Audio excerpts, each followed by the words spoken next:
할렐루야. 온 세상에 나가라. 주의 말씀입니다.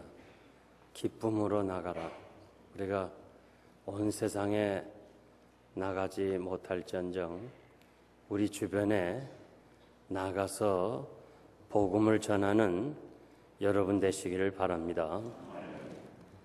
양을 키우는 목장에서 가끔 어미가 새끼를 낳고 죽는 예가 있습니다. 그러면 양을 키우는 목자들은 그 새끼를 다른 어미에게 품에 안겨서 젖을 먹여야 되는데 젖을 주지 않는다고 합니다. 이유는 자기 새끼가 아니기 때문에 그렇답니다. 어떻게 아느냐? 냄새를 통해서 안다는 거예요. 자기 새끼와 다른 새끼가 냄새가 다르다는 거예요. 제가 오래전에 시내에서 이 공장을 하시는 집에 신방을 갔는데 아주 큰 진돗개를 2마리나 키우고 있어요. 그게 겁이 나가지고 좀 그랬더니 걱정하지 말라고, 이 개는 한국 사람과 흑인을 구별한대요. 그래서 외국 사람은 참 무섭게 하지만은 한국 사람한테는 짖지도 않고 물지도 않는다. 그 어떻게 그러냐 하니까 냄새를 통해서 분별한다는 거예요. 모든 물체에는 나름대로 냄새가 있습니다. 이 사도 바울도 우리 주님처럼 그의 서신을 보면 이렇게 비유를 통해서 진리를 가르칠 때가 많이 있어요. 왜 그런 거 아니? 다 알고 있는 평범한 그 상식에다가 그것을 이용해 가지고 진리를 가르침으로 우리가 기억나기 쉽게 하신 것입니다. 우리가 이 본문 말씀을 해석하기 전에 당시에 로마는 전쟁에서 이기고 개선 장군이 돌아올 때는 먼저 그 당시에 카피톨리누스라는 산에 있는 주피터 신전에 가서 이렇게 제물을 드립니다. 승리의 제물을 신전에서 드리면 그 타는 연기 냄새가 온 로마 시를 다 냄새가 나게 해요. 그래서 백성들은 아하, 이번 전쟁에서 승리했구나, 이 승리했다는 소식을 그 향을 맡으면서 알게 됐습니다. 그런데 그 향기가 로마 시민에게는 승리를 알리는 그런 표시라면 적들에게는, 포로민들에게는 사망을 알리는 향기가 되었습니다. 이 평범한 상식을 통해서 바울 사도는 우리들에게 귀중한 교훈을 가르쳐 주고 있습니다. 구약의 성도들은 희생 제물을 드렸습니다. 번제단에서 제물을 드림으로 그 제물이 타는 그 연기가 하나님이 흠량하시고 죄를 사해 주시고 축복해 주셨습니다. 하나님은 그 연기를 흠량하실 뿐만 아니라 그 번제물이 타는 냄새가 전 지역에 퍼지는 거예요. 신약에는 우리 주님이 단번에 제물이 되셔서 우리 대신해서 우리가 지을 모든 죄를 다 감당하시면서 십자가에 죽으심으로 이제 우리는 더 이상 제물을 드릴 필요가 없게 됐습니다. 그러나 몸으로 산 제사를 드리라고 그랬어요. 산 제사가 뭐냐? 예배입니다. 이것은 구약에서 번제물을 통해서 하나님이 흠량하신 것처럼 오늘 여러분들이 예배를 통해서 우리 예배를 하나님이 받으시는 줄 믿습니다. 제물의, 구약의 제물의 냄새가 온 지역에 퍼지듯이 여러분이 드리는 예배가 우리만 보는 것이 아니고 여러분의 드리는 예배가 온 지역에 퍼져야 돼요. 아, 저 사람은 정말 진정한 크리스찬이구나. 저 사람은 하나님 앞에 예배드린 사람이구나. 이 사실을 널리 우리가 전파해야 될 사명이 있습니다. 진정한 성도는 하나님께 향기를 올려드려야 되는 동시에 주변의 많은 사람들에게 아름다운 향기를 전해주어야 할 것입니다. 그래서 오늘 본문에서 사도 바울은 크리스찬으로서 그리스도의 향기를 내므로써 사람을 살리는 일을 하라는 이 귀한 말씀을 통해서 우리가 세 가지 여러분들의 말씀 상고하고 싶습니다. 첫째는 복음의 문이 열릴 때가 있습니다. 12절 보니까 내가 그리스도의 복음을 위하여 드로아에 이름에 주 안에서 문이 내게 열려 있다. 이것은 바울이 에베소를 떠나 마게도나를 가는 도중에 머물렀던 드로아의 상황입니다.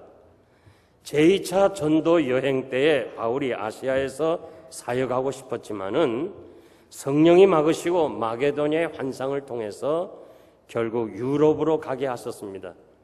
이번에 그리스를 방문하면서 이 드로아의 지역을 다시 이렇게 살펴보게 되었습니다. 그렇기 때문에 바울 사도는 드로아에 가고 싶은 마음이 있었어요. 그런데 기회가 돼서 자신이 드로아에 있으면서 이제는 1차 때 못했던 것을 2번 방문하면서 해야 되겠다, 그렇게 말씀하고 있습니다. 제가 말씀드리고 싶은 것은 언제나 전도할 수 있는 건 아니에요. 전도할 때가 있고 못할 때가 있어요. 친구나 가정이나 혹은 나와 관계되는 사람들에게 언제나 전도하는 거 아니에요. 복음의 문이 열릴 때가 있고 닫힐 때가 있어요. 하고 싶어도 하지 못할 때가 있어요. 너는 쉬라 하면 우리는 쉬어야 하는 거예요. 일할 때 우리가 일을 해야 하는 것이에요. 한국이 70년대 이후부터 복음의 문이 활짝 열렸어요. 그래서 개척했다 하면 그냥 교회가 부흥 성장했어요. 그런데 지금은 문이 점진적으로 닫혀가요. 요즘은 개척해가지고 너무 힘들어요. 제가 중국을 방문하면서도 지금이 복음의 문이 활짝 열려있지 언젠가는 문이 닫혀질 때가 올 것입니다. 여기 복음의 문이라는 것은 원어상으로 기회라 그런 말이에요. 예수 그리스도를 전파하기 위해서 좋은 기회가 있는 것이에요. 전도의 문을 여는 것은 인간이 하는 것이 아니에요. 여기 문이 열렸다, 이 말은 문법적으로 완료 수동태 분사로서 그 주제가 하나님이세요. 하나님이 열린다 그 말이에요. 전도의 문은 하나님이 열고 하나님이 닫는다는 거예요. 여러분들이 마음대로 하는 거 아니에요. 전도의 문이 열려 있어야 들어가는 것처럼 하나님이 전도의 문을 여신다고 그랬어요. 골로새서 4장 3절 말씀 보면 바울은 우리를 위하여서 기도하되 하나님이 전도의 문을 열어주사 우리로 하여금 비밀을 말하게 하시기를 구하노라. 좀 우리를 위해서 기도해달라. 전도의 문이 열리도록 좀 기도해달라고 성도들에게 부탁을 했어요. 여러분들이 예사초를 앞두고 좀 기도를 해주셔야 돼요. 내가 직접 나가서 전도하지 못하면 전도의 문이 열리도록 기도해 주시기를 바랍니다. 또 여러분들이 좀 전도하고 싶어도 뭔가이 부담스럽고 여러 가지 정말 전도하는 일은 난 못하겠다 하시는 분은 하나님께 기도하세요. 하나님, 나에게 전도의 문이 좀 열리게 해달라. 우리가 이 2주간을 앞두고 평소에 여러분들이 좀 새벽기도 안 하시던 분들도 새벽기도에 좀 나오시고 우리 장로님 말씀하신 대로 기도하신 대로 우리가 1년 12달에 그래도 한 달은 하나님께 좀 구별하여 더 드리는 시간이 되면 좋겠어요. 구역에서 모여서 과거에 기도도 했지만 이번에 좀 더 우리가 예사초를 위해서 기도해 주세요. 전도의 문이 열리도록 여러분들이 기도해 주세요. 여러분 가정에서 가정 예배를 드리면서 기도해 주세요. 하나님, 전도의 문이 좀 열려서 이 지역의 많은 사람들을 주님 앞으로 인도하도록 도와달라고 기도를 여러분들이 꼭 해주시기를 바랍니다. 계시록 3장 8절 보니까 하나님이 열어놓으시면 닫을 사람이 없다고 그랬어요. 하나님이 전도하시도록 열어놓으면 사탄이 어떻게 할 수가 없는 거예요. 반대로 하나님이 닫으시면 열 자가 없습니다. 노아가 120년 동안 방주의 문을 열어놓고 가자 들어오면 산다고 그렇게 외쳐도 아무도 그 소리를 듣지 못하다가 결국 위에서부터 비가 내리고 땅에서부터 물이 솟아나면서 사람들이 막 방주로 올라올 거 아니에요. 나 좀 살려달라고. 그런데 성경에 보니까 하나님이 닫았다고 그랬어요. 하나님이 닫았다. 방주의 문을 노아가 닫았으면 열어줄 수 있어요. 안에서 잠궜으니까. 그러나 밖에서 잠궜어요. 오늘 우리가 예배를 드리고 있어요. 하나님이 밖에서 잠그면 여러분의 사랑하는 가족이 살려달라고 이 안에 들어오게 했다 하더라도 우리가 열어줄 수가 없는 거 아니에요? 하나님이 닫으시면 누가 열겠습니까? 예수 언제나 믿는 거 아니에요? 전도는 언제나 할 수 있는 거 아니에요? 교회 문이 항상 열려 있는 거 아닙니다. 지금 이 기간이 복음의 문이 열려 있는 줄 믿습니다. 지금 전도하지 아니하면 기회를 놓치게 됩니다. 전도는 항상 종말론적 의식을 가져야 돼요. 제가 신학교 시절에 설교학 교수님이 이렇게 말해요. 당신들이 설교할 때는 그때가 마지막이다. 그것이 마지막 설교라 생각하고 최선을 다해서 그 설교에 여러분들의 모든 생명을 걸어야 된다. 그렇게 이야기를 자주 해줬어요. 그래서 제가 벌써 이제 설교한 지가 거의 40여 년이 다가오는데 그 교수의 얘기가 내 마음 한구석에 있어요. 내 마음 한구석에 깊숙이 자리 잡아서 그래 내가 이 설교를 마지막 하지 이런 마음으로 준비할 때가 있지만은 가끔 나도 모르게 다음에 해야지. 이거는 그냥 성경 연구하다가 이건 다음번에 설교해야지. 이렇게 자주 뒤로 미룰 때가 있는 것이 저의 솔직한 고백입니다. 여러분, 우리가 전도할 때 다음에 하지 그러지 말고 지금 오늘 나에게 만나는 사람 다시는 못 만난다. 이 종말론적으로 내가 말씀을 전하지 못해서 이 사람이 지옥 가면 어떻게 하냐는 그 영원 사랑하는 마음을 여러분들이 가져야 되는 거예요. 전도는 내일로 미루면 안 돼요. 오늘 밤에 무슨 일이 있을는지 아무도 모르는 거예요. 그러므로 여러분 정말 우리가 예수 믿으라 이런 말이 우리 마음속에 있으면 아무런 힘이 없어요. 그러나 일단 예수 믿으세요. 지난번에 찬양한데 예수 믿으세요. 이렇게 나가면 그 말이 능력이 되는 거예요. 성령이 역사하시는 거예요. 그런데 왜 그 말을 우리가 그냥 간직하고 지나고 그 사람을 보내야 되는 거예요. 저는 여러분들에게 간절히 권면합니다. 이번 14일 동안에는 만나는 사람에게는 예수 믿든 안 믿든 그 사람은 성령께 맡기고 예수 믿으세요. 여기에 우리의 사명과 우리가 할 일이 있다는 것을 기억하고 여기 계신 분 오늘 말씀을 듣는 여러분 듣든지 아니 듣든지 예수 믿으세요. 아마 이번에 이 14일 동안에 여러분들이 최소한 수십 명은 만날 거예요. 사업하는 사람은 더 많을 만날 거예요.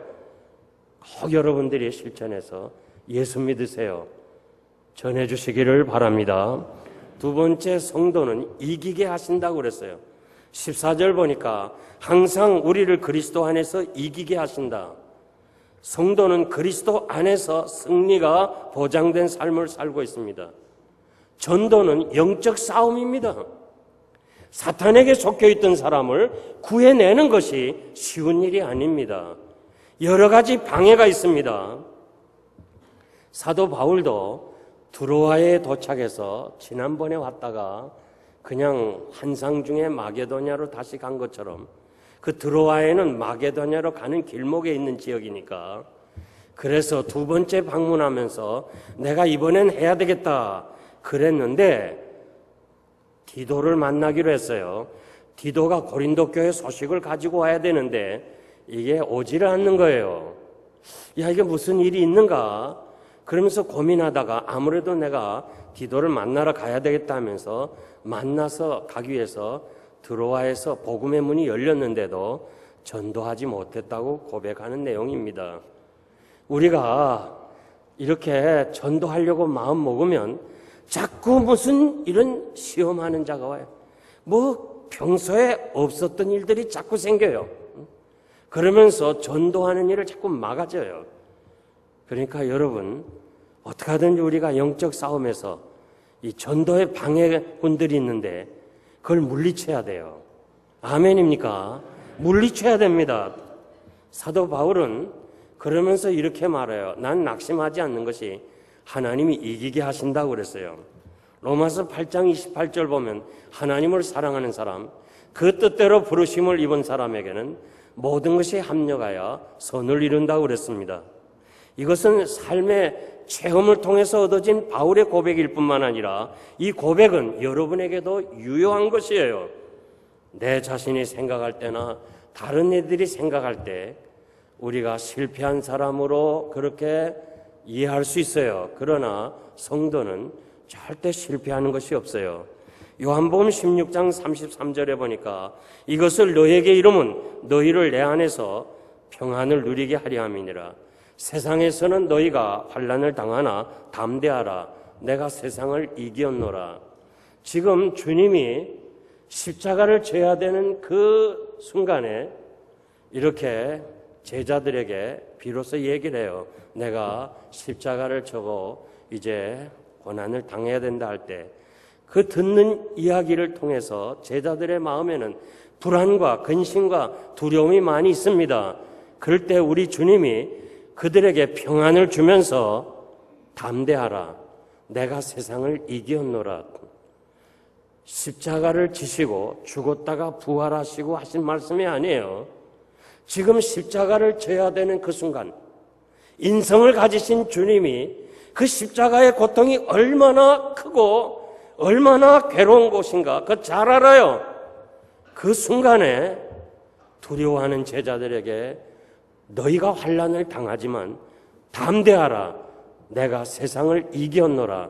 이겼노라는 말이 현재 완료형으로서 이겼다는 거예요. 지금 이 부활하고 하는 게 아니에요. 이겨놓고 내가 지금 완전히 부활을 손에 쥐고 이겨놓고 사람들이 볼 때 나를 십자가에서 죽이고 완전히 끝내지만 난 그게 아니고 나는 이겨놓고 내가 십자가를 진다. 그러니 내가 이겼으니 너희도 이기게 하시겠다고 그렇게 분명히 말씀해 주었습니다. 우리가 세상에 살면서 때로는 실패할 때도 있고 상황이 어려울 때도 있고 근심에 눌릴 때도 있습니다. 그러나 주님이 담대하라. 내가 세상을 이겼노라. 여러분들이 전도하다가 여러 가지 참 원치 않는 이런 부끄러움을 당할 때도 있고 멸시를 받을 때도 있어요. 그렇지만은 우리 주님께서 내가 이겼으니까 너희도 이기게 하시겠다는 거예요. 여러분, 우리는 승리를 보장하고 사는 줄 믿습니다. 그러므로 여러분들이 한 세상 살아가는 동안에 강하고 담대하게 살아가시길 바랍니다. 난 여러분들의 형편 잘 모르지만은 또 안다고 그게 무슨 중요한 것이겠어요. 그러나 분명하게 말씀드리고 싶은 것은 여러분이 지금 어떠한 형편에 있든지 간에 반드시 여러분의 미래는 승리가 보장된 거예요. 왜냐하면 그리스도 안에서 내가 너희를 이기게 하시겠다는 거, 이것은 우리 주님의 말씀이에요. 제가 여러분들에게 이긴다는 것은 어떤 우리의 결심이나 의지나 주먹을 불끈 쥐고 나도 이긴다 이거 아니에요. 이런 신앙의 자세가 아니에요. 우리 어떤 그 심리적 불안을 해소하기 위해서 심리요법이 아니고 살아계신 주님의 말씀, 그 신실한 말씀, 그 약속의 말씀, 그것을 의지하는 믿음이에요. 그 믿음 가지고 우리는 강하고 담대하게 살아가시길 바랍니다. 요한일서 5장 4절 보니까 대저 하나님께로서 난 자마다 세상을 이기느니라. 여러분, 하나님의 자녀된 여러분은 세상을 이길 줄 믿습니다. 우리의 이김은 우리의 의지가 아니고 믿음이라고 그랬어요. 오늘 주의 말씀 굳게 붙잡고 나아가는 그것이 바로 믿음이에요. 세상을 이기신 주님이 나를 통해서도 이기게 하시겠구나 하고 담대하게 여러분들이 일어서시고 힘내시고 영적 싸움에 승리하시기를 바랍니다. 우리는 세상에 살면서 죄와 싸워야 돼요. 그리고 우리 자신과 싸워야 돼요. 그리고 사탄과 싸워야 돼요. 영어로 말하면 3개의 숫자가 있어요. 정말 여러분, 우리 자신, 내 자신도요, 어떻게 이길 수가 없는 거예요. 아침에 결심했다가 저녁에 그냥 마음이 바뀌어져요. 오늘 설교를 들으면서 그냥 결심했다가 교회 문 나가면서 다 잊어버려요. 우리 그만큼 약해요. 그래서 내가 이기는 것이 아니고 우리를 이기게 하시는 주님이 계신다는 거예요. 로마서 8장 37절 보니까 우리를 사랑하시는 이로 말미암아 여러분을 사랑하시는 그리스도 때문에 우리가 넉넉하게 이긴다는 거예요. 간신히 이기는 거 아니에요. 어쩌다가 이기는 게 아니라 넉넉하게 이긴다. 사도 바울은 당시에 복싱을 보았어요. 복싱. 여러분, 1회전에서요. 1회전에서 한 방 맞고 상대가 KO됐을 때 그 상대자는요, KO시킨 사람은요, 어떻게 여러분들이 볼 때 비실비실 합니까? 아이고, 그냥 어쩌다. 막판에 가서 12회전이나 뭐 10회전에 가서 막 지쳐있다가 맞아서 죽음, KO되면 그저 간신히 이긴, 그게 아니라 1회전에서 상대가 KO시키고 나서 그 선수가 어떻게 해요? 넉넉하게 이긴 거예요. 바로 성도는 넉넉하게 이기는 거예요. 아멘입니까? 저 2층에 계신 여러분, 넉넉하게 이기는 거예요. 우리가 주님 오실 때까지 천국에 가려면 많은 환난을 겪어야 돼요. 여러 가지 시련을 겪어야 돼요. 그러나 우리를 사랑하시는 이로 말미암아 넉넉하게 이기고 남을 줄 믿습니다. 마지막으로 성도는 그리스도의 향기라고 그랬어요. 14절 15절에 보니까 우리로 말미암아 각 처에서 그리스도를 아는 냄새를 나타내시는 하나님께 감사하노라. 성도가 가는 길에는요, 냄새가 나야 돼요. 크리스찬의 냄새가 나야 돼요. 우리는 구원 얻는 자들에게나 또 망하는 자들에게 하나님 앞에서 그리스도의 향기라고 그랬어요. 모든 물체는 나름대로 냄새가 있어요. 사람도 냄새가 있어요. 사람이 다 같은 냄새 나는 거 아니에요. 다 달라요. 우리는 구별을 못하지만요, 이 개는 다 알아. 우리는 다 냄새가 비슷하지만 개는요, 사람보다 400배 이상의 냄새를 감지할 수 있어요. 그러니까 다 여기 지금 모이신 몇백 명 냄새가 다 달라. 제가 파리를 여행하면서 왜 파리의 향수가 그렇게 발전했는가를 알았어요. 유럽이 다 물이 석회질이 많지만은 특히 프랑스는 물이 석회질이 많아요. 그래서 사람들이 목욕을 잘 못해요. 석회질이 많아서. 그러니까 목욕을 못하니까 자연히 냄새가 많이 나요. 그러니까 냄새를 제어하기 위해서는 향수를 발라야 돼. 뿌려야 돼. 그래서 향수를 연구하다 보니까 프랑스 파리의 향수가 그렇게 유명해졌어요. 아마 프랑스제 향수를 바른 사람은 알 거예요. 안 바른 사람 모르지만 하여튼 바른 사람은 그거 알아요. 왜 그러냐? 그렇게 사람 냄새가 많기 때문에 그 냄새를 제어하기 위해서 향수가 그렇게 발전했어요. 사람 냄새 맡아본 적 있어요? 세상에 냄새가 악취가 많지만 사람 냄새 참 악취가 큽니다. 제가 오래전에 샌프란시스코를 갈 때 세 사람이 같이 앉았는데 제가 가운데 앉았어요. 제가 가운데 앉았는데 이쪽으로는 남자가 앉았고 이쪽으로는 여자가 앉았는데 하여튼 세 사람 중에 제가 제일 작은 체구예요. 그래가지고 그냥 쭉 하고 있는데 야, 내 옆에 있는 여자가 조금만 팔 움직여도 냄새가 나는데 얼마나 사람 냄새가 지독한지. 그렇게 비행기를 많이 타고 다니면서 제가 처음으로요, 이 토하려고 그래서 이 봉투를 이렇게 손에 쥐고 있었어요. 실수하면 안 되잖아요. 아일에 앉았다면, 복도에 앉았다면 그냥 좀 소송되겠는데 가운데 앉았어요. 나가기도 힘들어요. 얼마나 체구가 큰지. 근데 하여튼 이분이 조금만 움직여도 그냥 냄새가 팍팍 나. 머리가 아파서 혼났어요. 그런데 우리 비행기가요, 중간에 한번 내렸다가 비행기를 갈아타는 게 아니라 비행기는 그대로 있고 우리가 나가고 내릴 사람 내리고 또 탈 사람 타요. 그래서 얼른 밖에 나가면서 야, 그 여자 떠나서 감사하다고 그렇게 생각하고 다시 이제 또 그 비행기 안에 들어왔는데 또 내 옆에 앉았어요. 얼마나 고통스러운지 몰라요. 그래서 앞으로 3시간을 더 가야 되는데 어떻게 할 거예요? 할 수 없이 제가 기도를 했어요. 하나님, 냄새를 좀 제거해 주세요. 냄새 안 나게 해주세요. 제가 왜 이렇게 기억나고 기도하는 거 아니?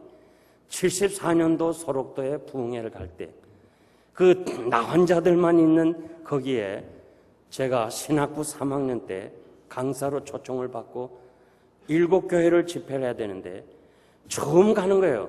그래서 거기에 갔다 오신 목사님에게 물었어요. 거기에 가서 어떻게 해야 되며 그 분위기가 어떠냐 물어보니까 그 사람들은 냄새가 많이 나니 특히 목욕을 안 해가지고 냄새 나고 거기다 또 약을 먹는 독특한 냄새가 굉장히 골치 아프다. 그거 조심하라. 저에게 그렇게 일러줬어요. 그래서 제가 첫날에 이 설교를 했는데 그때 7월 4일이니까 덥지요. 또 강대상이 높아요. 어느 교회나 7교회 다. 이 사람들이 전부 열기가 강대상으로 올라와도 냄새 하나도 안 나요. 그래서 제 생각에 아니 목사님은 무슨 냄새가 난다는데 그거 잘못 알고 그랬다. 그러면서 제가 아주 기분이 좋았어요. 그런데 그 이튿날 새벽 기도 가는데 이 냄새가 나기 시작하는데 얼마나 지독한지. 그래가지고요, 제가 설교 원고를 못 보겠어요. 막 눈알이 튀어나오는 것 같아요. 냄새가 얼마나 난지. 그래가지고 제가 앞으로 이제 그 다음 교회는 낮에 가고 그 다음 교회는 저녁 가고 7교회를 돌아야 되는데 두 번째 이렇게 되면요 어떡하겠어요? 막 기도를 했어. 하나님, 냄새를 제거해 달라고. 내가 너무 교만했다고. 그렇게 간절히 기도하니까 냄새를 하나님이 제거해 주셨어요. 그래서 그 체험 때문에 제가 그때 그 생각 나는 거예요. 앞으로 이제 어떻게 갈 길은 없고. 그래서 간절히 기도했어요. 그냥 하나님 3시간 동안에 이 여자의 냄새가 안 나게 해달라고 간절히 기도하니까 정말 냄새가 안 나요. 막 움직여도 안 나요. 여러분, 혹시 저 같은 경우에 경험하면 여러분들이 기도로 해결하시길 바랍니다. 그런데 우리 몸에서 나는 냄새보다 더 지독한 냄새가 마음에서 나는 냄새. 마음이 악하고 추하고 사기성이 있고 질투하고 교만한 사람, 그 마음 속에 있는 생각이 사람을 불쾌하고 사람을 죽이는 거예요. 우리 주님도 사람에게서 나오는 그것이 사람을 더럽게 한다고 했어요. 요즘 감성지수, 감성공학이라는 학문이 생겼어요. 이건 뭐냐? 이 감정, 내 감정을 컨트롤하고 상대의 감정을 파악해서 그것을 이용해가지고 자기 학문이나 사업에 실용적으로 사용하는 것을 감성공학이라고 그래요. 그래서 감성지수가 높은 사람이 IQ가 높은 사람보다 훨씬 사업이나 모든 면에 성공한다는 거예요. 그런데 감성을 움직이는 여러 가지가 있지만 그 중에 가장 대표적인 것이 냄새예요. 냄새가 우리 신경과 뇌파에 작용을 해서 심장 맥박을 좌우하고 감성을 움직이게 되는 거예요. 그래서 좋은 냄새, 좋은 향기는 피부세포를 재생하고 그리고 면역 기능을 높여주고 정신에 안정감을 준다는 거예요. 이 코가 뇌에 가장 가까이 있기 때문에 냄새가 좋은 냄새를 맡아야 돼요. 항상 좋은 냄새. 그러니까 악취가 나는 사람이 옆에 있으면 안 돼. 냄새는요, 거짓말할 수가 없어요. 냄새는 전파돼요. 우리가 집에서 된장을 끓여 먹으면 그거 정직해요. 된장 냄새가 쫙 퍼져요. 아파트에 가서 한국 사람 집 찾지 못해서 고민할 필요가 없어요. 냄새를 보고 찾아갈 수 있어요. 반드시 냄새가 나요. 한국 사람 집은. 사랑은 향기이고 증오는 악취예요. 우린 잘 몰라도요, 이 개들은 제가 400배 이 코가 예민하다 그래. 개들은요, 우리 마음속에 있는 냄새까지 감지하는 거예요. 우리가 집에 가서요, 어떤 개를 만나면 막 으르렁대요. 그리고 막 물려고 그래요. 그 어떤 사람에겐요, 개가 함부로 못해요. 벌써 내 마음속에 무섭고 저거 물지 않을까, 내게 해치로 안 할까, 이렇게 생각만 하면요, 벌써 내 마음속에 전파가 그 개에게 가는 거예요. 그래서 자기가 방어하기 위해서 막 으르렁대요. 개는 우리 냄새까지 알아요. 우리 속의 냄새까지. 근데 사람이 그거 뭐 개 괜찮아, 나도 집에서 키웠어, 접근하면요, 개가 으르렁거려요. 개도 하는데 하나님 모르겠어요? 하나님 잘 아셔요.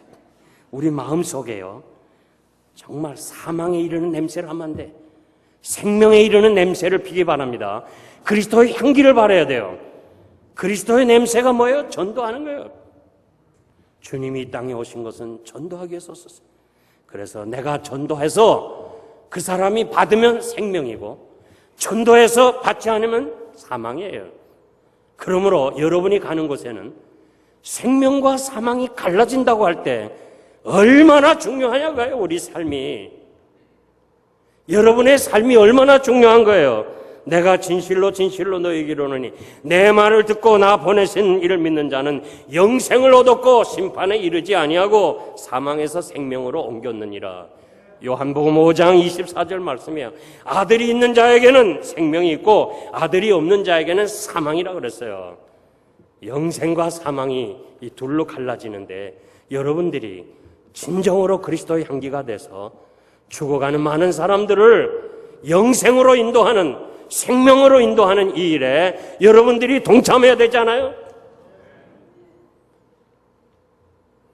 구경꾼으로만 있지 말고 우리 모두가 다 담대하게 하나님 나가서 전도하게 해주세요. 전도의 문을 열어주세요. 기도함으로 이번 기회에 큰 참 전도의 기회가 되는 여러분들, 쓰임받는 여러분 되시기를 바랍니다. 이제 말씀을 맺겠습니다. 한 나그네가 한 덩어리 진흙을 얻었습니다. 진흙에서 향기로운 냄새가 나요. 그래서 진흙에게 너는 바그다드의 진주냐 물었을 때 아닙니다. 그러면 넌 인도의 사양이냐? 아닙니다. 그러면 넌 어떤 존재이길래 이렇게 향을 발휘하느냐, 향기가 나느냐 물었을 때 나는 한 덩어리 진흙입니다. 그러나 백합화와 오랫동안 같이 있었기 때문에 내 흙에서 향기가 납니다. 그런 대답을 했다는 거예요. 이건 페르시아에서 내려오는 우화입니다.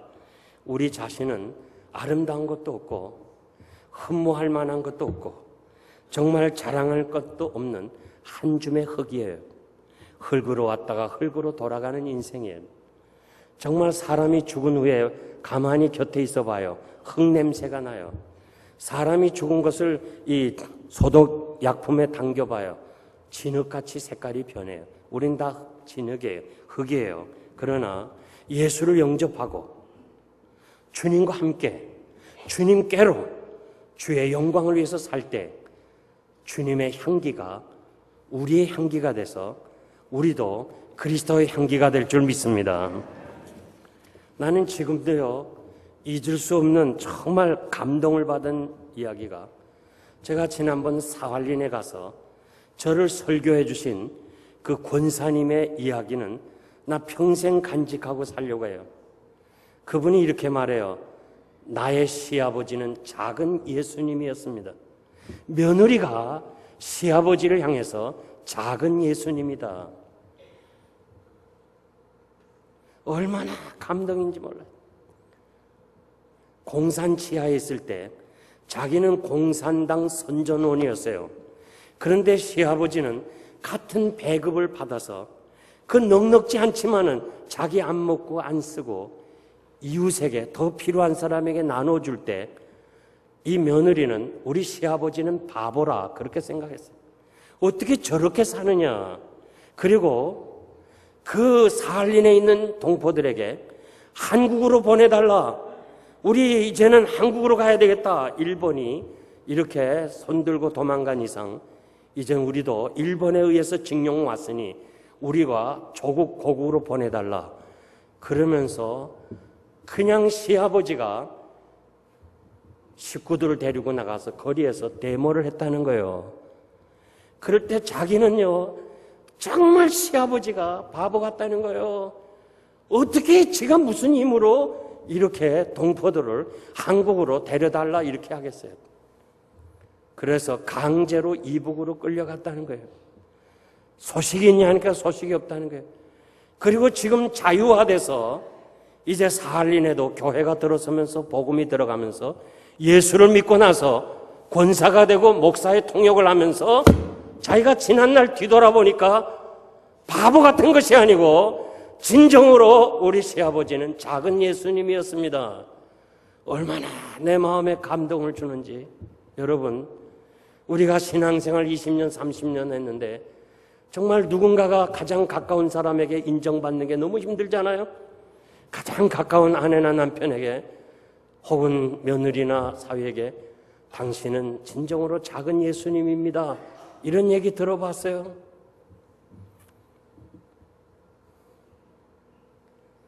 이제 우리가 하나님 앞에 서야 될 일이 멀지 않는데 정말 우리 자신을 한번 돌아보길 바라요.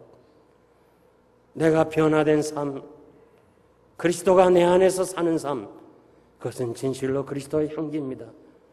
오늘처럼 많은 사람들이요, 왜 교회 안 와요? 왜 전도를 막아요?